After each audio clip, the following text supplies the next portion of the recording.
Think about the last moment where everything suddenly felt too much. Not just one thing, everything. The message, the schedule, the children's reaction, the work problem, the thing you forgot, the thing that you did not that did not go as planned, the new beginning that suddenly felt harder than it should, the small inconveniences that somehow turn into I can't do this. Now ask yourself something truthfully. Was the whole life falling apart? Or did one thought pull the whole life into a storm? Because the storm is not in the calendar, it's not in the backpack, it's not in the email, it's not in the new chapter. It is in the meaning our mind adds to it. And today I want to show you how to separate what is actually happening from the story your mind is building around it.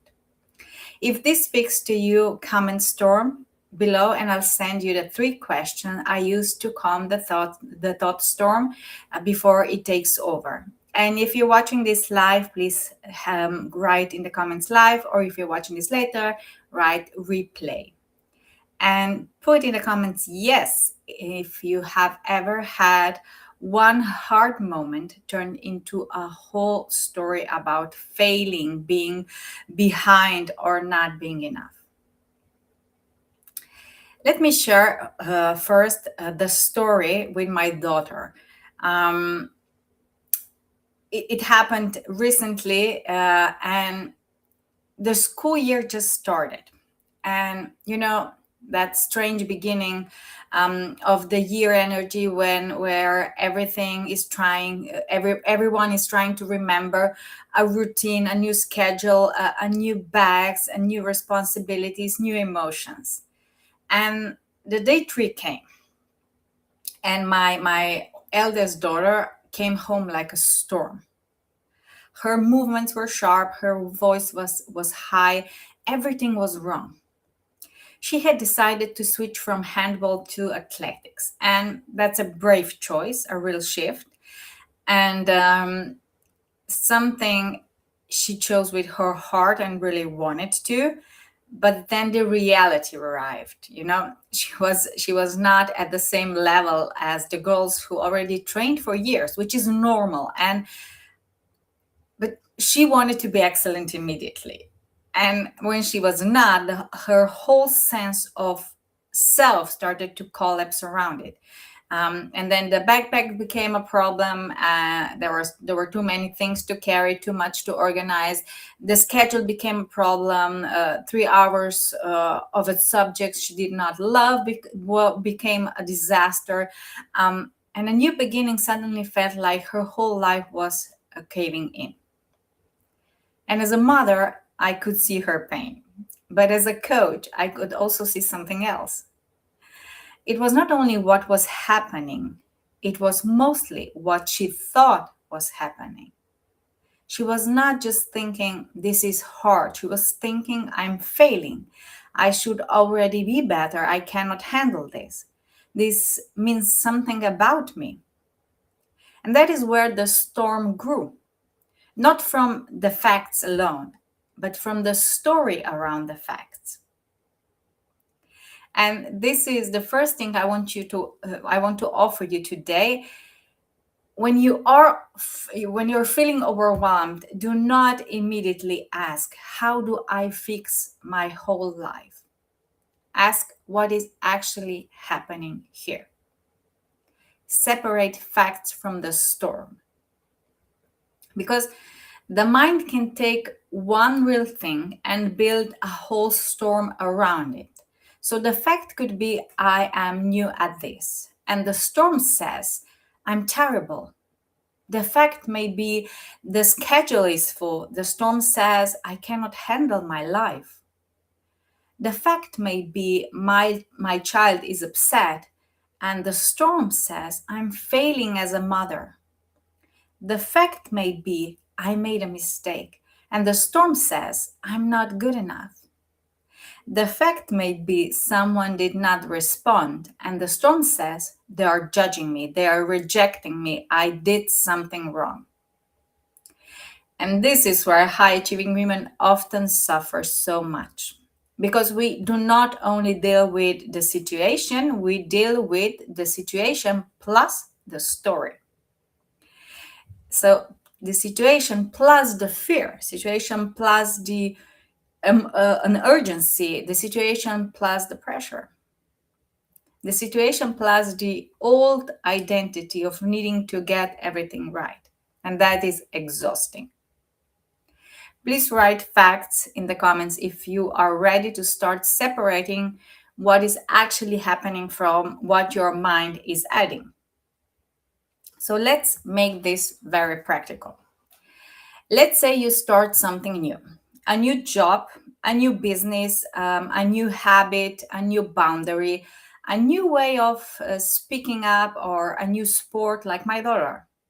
The fact is that I am at the beginning, and that's all. But the mind may say, I should already be good. I'm behind. Other people are better. I should not feel this uncomfortable. Maybe this means I am not meant for this. And suddenly, the beginning no longer feels like a beginning. It feels like an evidence against you. But being new is not the evidence that you are failing, it's the evidence that you're learning, and that is it. Nothing truly meaningful happens overnight. Not confidence, not a healing, not mastery, not self trust, not a new business, not a new relationship with your body, not a new way of speaking, not coming home to yourself.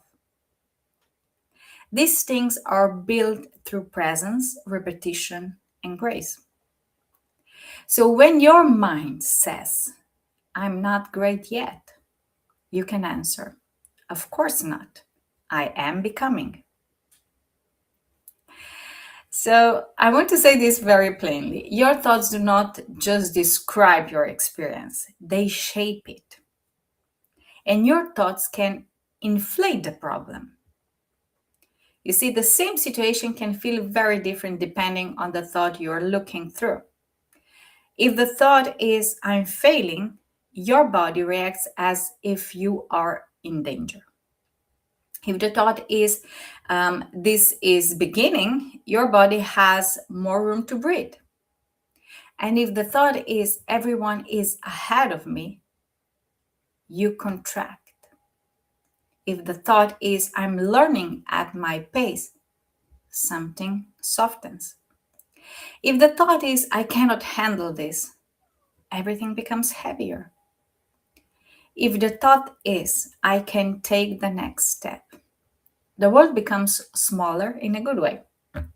Not because the outside situation disappeared or changed, but because you are no longer fighting an image disaster on top of the real moment. That is not fake positivity. And I do not mean pretending everything is fine. I mean seeing clearly. Because the truth is, this is hard, let's say.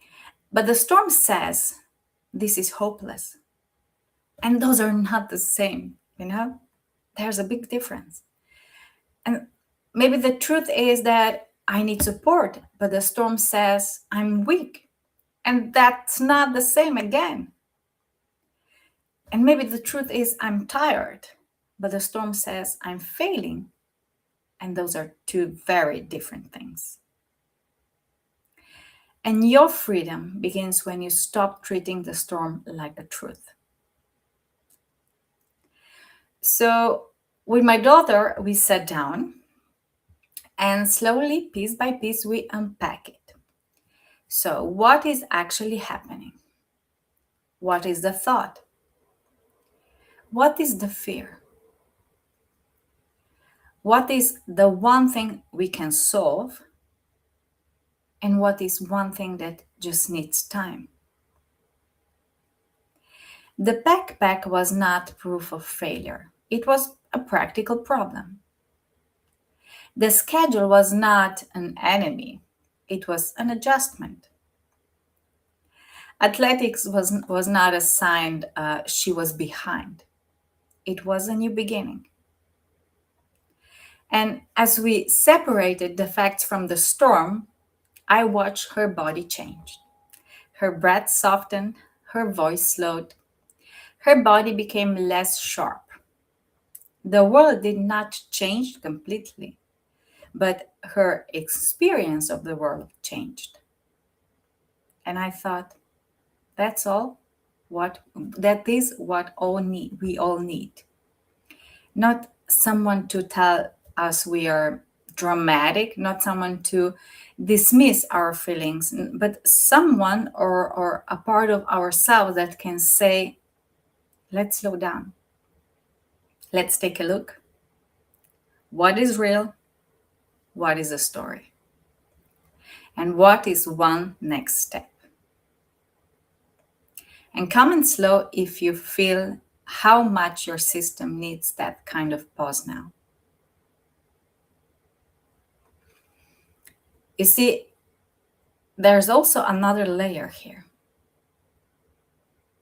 Because a lot of times the storm is not only about the situation. The storm gets bigger because we are afraid of what the situation says about us. What will people think? Will they think I'm not good enough? Will they think I'm too much? Will they think I'm behind? Will they think I cannot handle it? Will they think I should be better by now?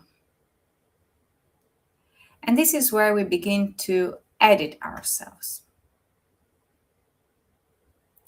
This is where we try to become more polished, more acceptable, more impressive, less emotional, less bold, less visible, less ourselves. And for many years, I knew that feeling. Being told that directly or indirectly that I was too much, too bold, too opinionated, too emotional, too different. And what hurts is that it's not only the judgment, it's the pressure to shape shift, to shrink, to become easier to someone else to understand. But the freedom I want for myself and for the woman I work with is not the freedom of never being judged. That is impossible. The freedom is being so rooted in who you are that someone else's judgments does not become your identity. And that is a different kind of peace. Not loud, not performative, not I don't care what anyone thinks, but more like I see your opinion and I still know where I stand inside myself. And that is what coming home to yourself means. Not becoming perfect, not becoming untouchable, but becoming less available for every outside storm to decide who you are. And let me give you a simple practice today. Use it when your mind turns one thing into everything. I call it the storm split. And so take the page or just do it in your mind and draw a line down the middle. On one side you write what is actually happening, and on the other side write what is my mind adding. And that's it. So for example, what is actually happening? I'm new at this. And what is my mind adding? I should already be great at this. Or maybe what is actually happening, my child is upset, and what is my mind adding, I am failing as a mother. Or what is actually happening, I have a full day, and what is my mind adding, I cannot handle my life. Or what is actually happening, someone disagreed with me, and what is my mind adding, I'm not safe being myself. And then ask, when you write everything down, one final question. What is one next step from the facts, not from the storm? And that's the practice. Facts, story, next step. Do not try to solve the entire storm, just split it. Because when you see what your mind is adding, you often get your power back, not because the situation becomes easy, but because it becomes clear. And clarity is when you can move from. Okay, so um, for today, I want you to remember this. The storm may feel real, but not every storm is telling the truth. Most of them are not telling the truth. So if your mind has been turning one hard moment into a whole disaster story, comment storm below or send me storm in DM and I'll send you the 3 questions from today's storm split practice. And if you're tired of proving, spiraling, overthinking, carrying, and still feeling like you're not enough, I have a free resource linked below that can help you start seeing the deeper thought patterns behind that feeling. And if a fear of judgment is part of the storm that you keep meeting, if you're afraid of being too much, not enough, behind, wrong, or misunderstood, there is also a $7 course linked below that can help you begin releasing the fear of judgment and shame. Both links are in the comments below. Thank you for being here today with